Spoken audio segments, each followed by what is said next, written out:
also want to talk to you guys about the return of something else. The return of the What the Fuck segment. I have got to give you this What the Fuck segment. I've been waiting for a story to come along to really grab me so I could talk about this shit on the show. And this one grabbed the fuck out of me.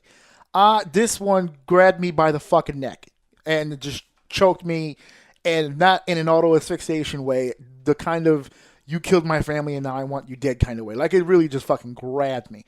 So let's get into that shit. Let's talk about some what the fuck, all right, guys? Oh man, that's deep. What in the fuck is he doing? What the fuck is going on in here on this day? Yes, what the fuck indeed. It's actually been a while since I've heard that. I'm glad I'm bringing this back. I know I mentioned some stuff about some new segments, and believe me, they're coming up. They're coming around the bend here. I got some stuff planned for you guys. But the what the fuck segment back here, I have to talk about this shit with you guys. And the article that I am picking up here today, it's an older article. As a matter of fact, this whole incident took place in June. So if you're familiar with this story already, this may be a boring segment for you. But on the odd chance you have not heard the shit that I am about to tell you, okay, prepare yourself, because this shit is interesting as fuck. All right? We're going to talk about a man. Now, as ridiculous as this shit is, don't you just know this guy's from Florida? A lot of the crazy shit in this country, I know I get heard now officially in 16 different countries.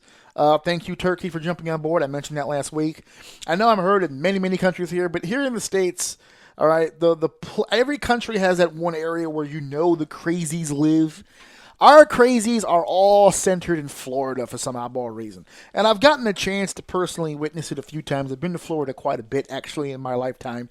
Spent some time, as a matter of fact, in the area, specifically the one we're going to discuss right now, Kissimmee, Florida. I've spent some time down in Kissimmee, Florida. So has my family.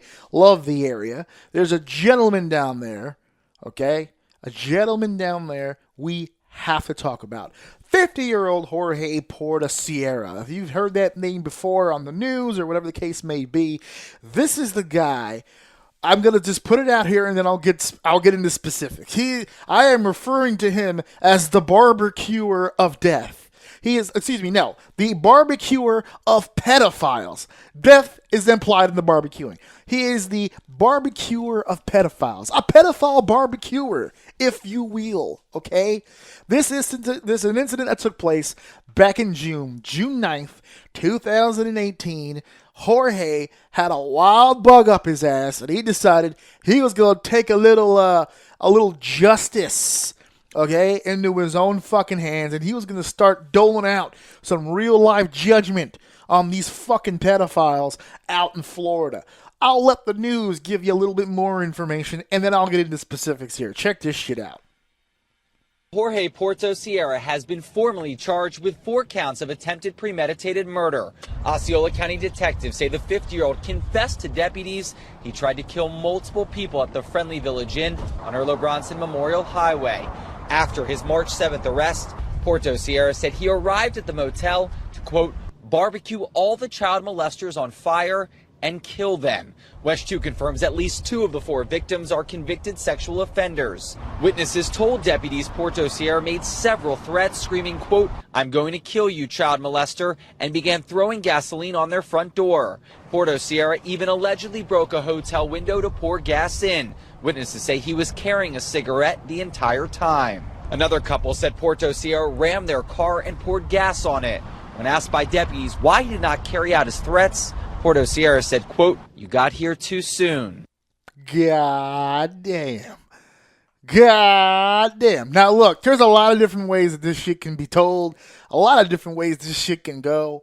Okay, that's pretty much the gist. That guy just broke it down in about 60 seconds. This guy was hell-bent on doling out some pedo justice, my friends. I don't even know. Like, I was looking up articles and shit, and this shit was everywhere, apparently. I don't know how the fuck I missed this shit. I could have did this, what the fuck, 6 months ago. But I'm looking through the reports here, or the different articles and all that stuff, and they're all very specific as to the intent and some of the things that took place. I don't know how the fuck he convinced 4 people to come to a hotel in Kissimmee, Florida, just for the sole purpose of barbecuing these motherfuckers. He was trying to light some bitches on fire here, and I'm trying to figure out how he was able to do that. So from what I understand, from what I gather here, there was 4 altogether. He's going to be charged with I don't even know if he's currently in the situation now or if it's already been done and over with. I don't even have a follow-up for this. I don't give a fuck. I wanted to talk more about Jorge. Fuck the fucking case. But I'm going to give you guys a little bit here in the sense that there was 2 guys in the hotel room, 2 guys in the car, like the guy said, rammed the car, poured gasoline over that motherfucker. He was trying to dole out some pedo justice. That's what it was. He said, and I got the quote here. Hold on a second. Let me pull this shit up here. He said, they raped kids. They deserve to die. I would love to know, aside from the morality of it, what prompted him to kill these 4 in particular? Was there some sort of a history that they rape a kid that he knew? Like, what the fuck? There's a witness that states they heard him screaming out, "You're going to die, child molester." Who yells the offense out loud in their threats? It would be like if you were running from a supermarket and a dude in a white smock comes running out of the supermarket and screams to the high heavens, "I'm gonna catch you, you shoplifter." That doesn't happen. Why is he out here screaming the words child molester, getting all this attention here? I don't understand it, but it's hilarious as fuck to me because this fucking guy, Jorge here, look, what does this say here? Contrary to the, so the end, this says here that there was a fabricated report going around in the beginning stating that he had killed the 4 people when in actuality he had not. They did not die. He did not burn them. But the intent was there. He was going to kill them. You heard the comment at the end. That's the best part of the whole deal. The deputy, because when the cop showed up, he surrendered immediately. He immediately surrendered. He put the fire fucking down. He did everything they asked him to do. Yada, yada, yada. It was conforming. And the cops asked him, why didn't you just go ahead and do it? Why did you even bother listening to us? And the guy said, because you got here too soon. He didn't want to break. It's going to sound funny, but he didn't really want to be a criminal. He didn't really want to break law here. But God damn it, the justice system had failed this man, and he was going to take it into his own hands. He was a 50-year-old daredevil. He was a vigilante here. And the funny thing is the picture that's attached to the article.